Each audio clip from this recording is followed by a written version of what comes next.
Halo, perkenalkan nama saya Devi Melia Serono dengan NIM 21K10033. Saya membuat video ini untuk memenuhi mata kuliah Artificial Intelligence, yaitu untuk final project.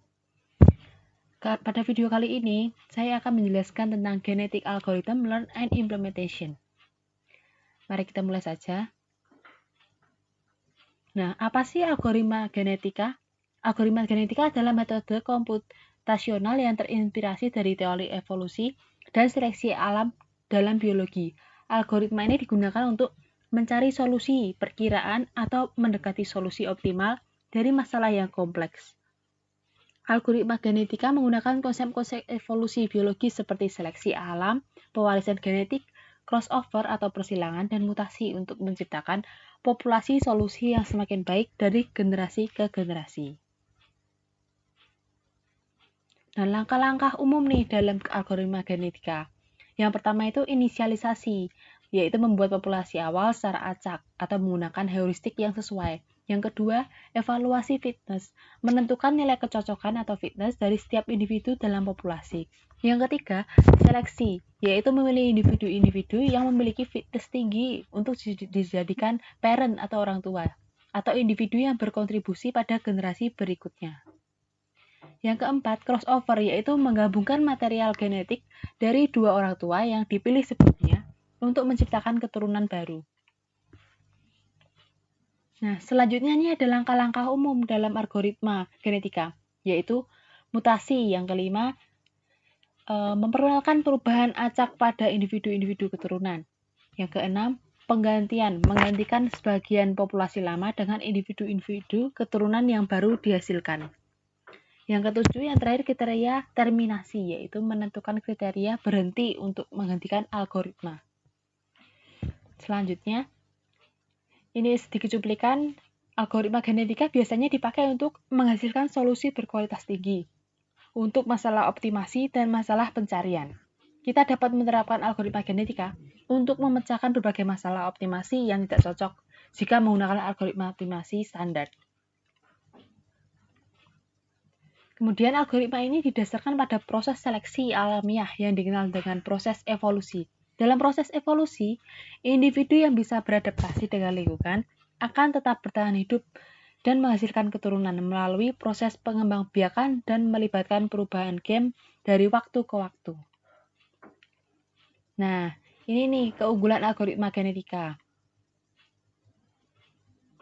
Algoritma genetika dapat diandalkan atau robust, yang kedua, menyediakan optimasi pada ruang berskala besar. Yang ketiga, tidak akan rusak jika terdapat noise atau terjadi perubahan input. Yang keempat, lebih cepat dan lebih efisien dibandingkan dengan metode tradisional. Yang kelima, memiliki kemampuan paralel yang sangat baik. Yang keenam, optimal fungsi kontinu dan diskrit dan juga masalah multi-objektif. Yang keenam, berguna ketika ruang pencarian sangat besar dan ada banyak parameter yang terlibat. Kemudian yang terakhir, dapat memberikan daftar solusi yang baik, bukan hanya satu solusi saja. Selain keunggulan nih, ada kekurangan algoritma genetika nih, yaitu tidak cocok untuk semua masalah, terutama masalah yang sederhana dan tersedia informasi keturunannya. Kemudian untuk beberapa masalah, nilai kecocokan dihitung berulang kali yang secara komputasi cukup mahal. Bersifat skolaristik, yakni tidak ada jaminan pada optimalisasi atau kualitas solusi. Yang terakhir, jika tidak diimplementasikan dengan benar, algoritma genetika mungkin tidak conversion ke solusi optimal. Nah, ini nih yang terpenting. Saya akan membahas case studies dan code-based visualization. Nah, algoritma genetik dapat digunakan untuk melakukan seleksi fitur dalam pemrosesan data. Seleksi fitur adalah proses memilih subset fitur yang paling relevan dan informatif dari sekumpulan fitur yang tersedia untuk meningkatkan kinerja model atau mengurangi dimensi data. Nah, ini saya akan menjelaskan dalam sharing Visual Studio Code. Oke, balik lagi. Sekarang kita masuk pada implementasi algoritma genetika untuk seleksi fitur. Yaitu pertama, saya menjalankan fungsi untuk menginisialisasi populasi acak. Kemudian populasi acak sekarang dijalankan melalui fungsi kebugaran yang mengembalikan induk terbaik. Pemilihan dari parent terbaik ini akan terjadi tergantung pada parameter n parent. Setelah melakukan hal yang sama, maka akan dimasukkan melalui fungsi crossover dan mutasi masing-masing. Crossover dibuat dengan menggabungkan gen dari dua orang tua terkuat dengan secara acak memilih bagian dari orang tua pertama dan bagian dari orang tua kedua. Mutasi dicapai dengan membalik bit yang dipilih secara acak untuk anak crossover. Kemudian generasi baru diciptakan dengan memilih orang tua yang paling cocok dari generasi sebelumnya dan menerapkan crossover dan mutasi. Proses ini diulang untuk n jumlah generasi. Nah, data yang saya pilih ini ada data kanker payudara atau dalam bahasa Inggris disebut breast cancer, merupakan kanker pada jaringan payudara. Yang kedua, Parkinson disease adalah sebuah penyakit yang terjadi karena degenerasi sel saraf dan hilangnya sel yang memproduksi dopamin di otak. Yang ketiga, sindrom polycystic ovarium atau polycystic ovarian syndrome atau PCOS adalah gangguan hormon yang terjadi pada wanita usia subur. Kemudian ini adalah bisa dilihat data.csv-nya. Ini yang breast cancer, kemudian ini ya Parkinson disease, dan ini PCOS. Oke, kita balik lagi ke file Python. Nah, ini nih kumpulan kode breast cancer. Yang pertama itu yang dilakukan adalah melihat kumpulan data. Nah, bisa dilihat ini adalah kodenya. Saya jelaskan, kode tersebut memiliki fungsi-fungsi berikut. Mengimpor modul pandas dengan menggunakan pernyataan import pandas std. Yang kedua, mengimport file CSV dengan menggunakan perintah pd-read CSV. Nah, file yang dibaca adalah mengarah ke file breast cancer yang saya tunjukkan tadi. Kemudian yang ketiga, mengambil kolom diagnosis dari data frame data underscore bc dan menyimpannya pada variabel label underscore bc. Yang keempat, menggunakan fungsi NumPy npwhere untuk mengganti nilai-nilai dalam label bc menjadi 1 jika sama dengan m dan 0 jika tidak sama dengan m. Hasilnya disimpan kembali dalam variabel label underscore bc. Kemudian 5, menghapus kolom id, diagnosis, dan unnamed 32 dari data frame data underscore bc dengan menggunakan perintah data bc drop. Kemudian 6, mencetak output berupa informasi dataset breast cancer, yaitu jumlah rekod dan jumlah fitur, dengan menggunakan perintah print. Oke. Dan ini ada hasilnya, yaitu breast cancer dataset 569 rekod dan 30 features. Nah, di bawahnya nih ada display. Display ini kode berikut terpisah akan dijelaskan secara ringkas. Yang pertama, display data underscore bc.head. Pernyataan ini digunakan untuk menampilkan 5 baris pertama dari data frame data underscore bc. Ini memberikan gambaran awal tentang data yang ada, termasuk nilai-nilai dalam setiap kolomnya. Yang kedua, print. Pernyataan ini mencetak pesan yang menyatakan bahwa semua fitur atau kolom dalam dataset ini memiliki nilai-nilai yang kontinu. Nah, ini ada hasilnya berupa tabel dan tertulis all the features in this dataset have continuous values. Nah, poin kedua nih memeriksa akurasi nih. Memeriksa akurasi itu dalam konteks ini data underscore bc merujuk pada data yang digunakan untuk melakukan evaluasi atau prediksi.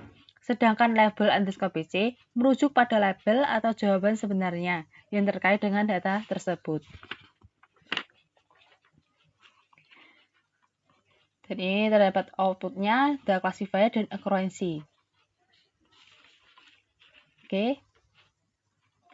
Yang ketiga ini, yaitu memilih classifier terbaik untuk perhitungan lebih lanjut. Nah, ini yaitu pertama itu ada pembentukan model nih. Log model sama dengan random forest classifier. Dalam kurung bisa dilihat sendiri ini. Yaitu membuat objek model random forest classifier dengan 200 pohon keputusan. Dan nilai random underscore state yang ditetapkan menjadi 0. Model ini akan digunakan untuk melakukan klasifikasi. Kemudian ada pembagian data X-train, X-test, Y-train, Y-test sama dengan split data BC. Oke, ini.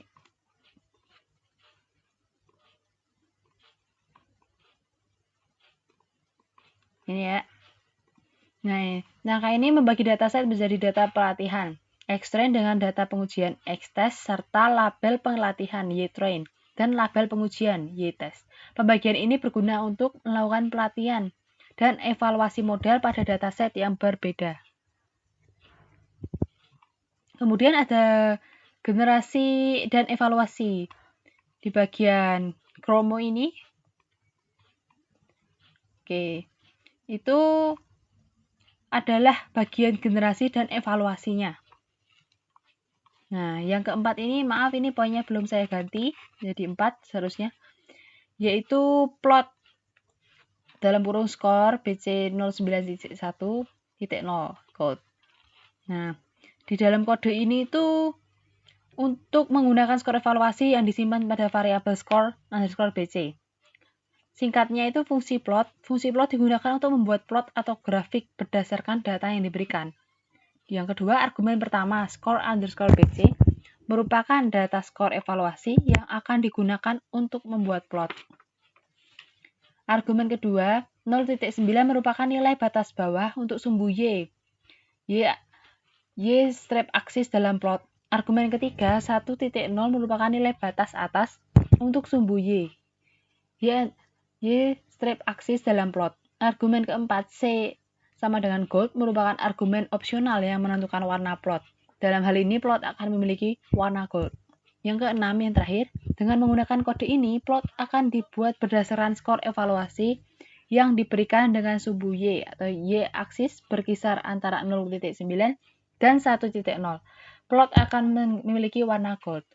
Bisa dilihat di sini. Nah, di sini terdapat grafik yang menunjukkan akurasi dan generation. Jadi ya teman-teman.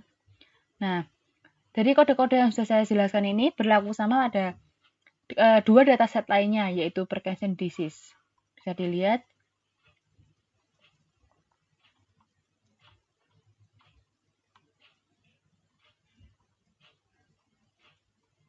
Oke. Wow, ini ada base score in generation dalam Parkinson disease.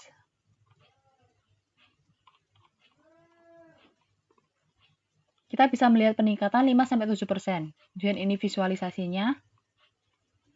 Kita lihat kita pakai orange, maka akan garis ini berwarna orange. Kemudian PCOS. Dari kita akan melihat kumpulan data. Ada outputnya seperti berikut. Memeriksa akurasi.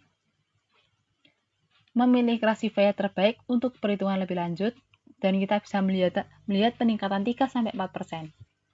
Yang keempat, visualisasi. Nah, di sini kita memilih lime green warnanya. Oke. Dan ini ada catatan variabel chromo.df mengembalikan daftar NP array. Tempat kita dapat melihat fitur mana yang lebih dipilih dalam algoritma genetik. False memiliki fitur yang dihapus. Bisa dilihat ya teman-teman.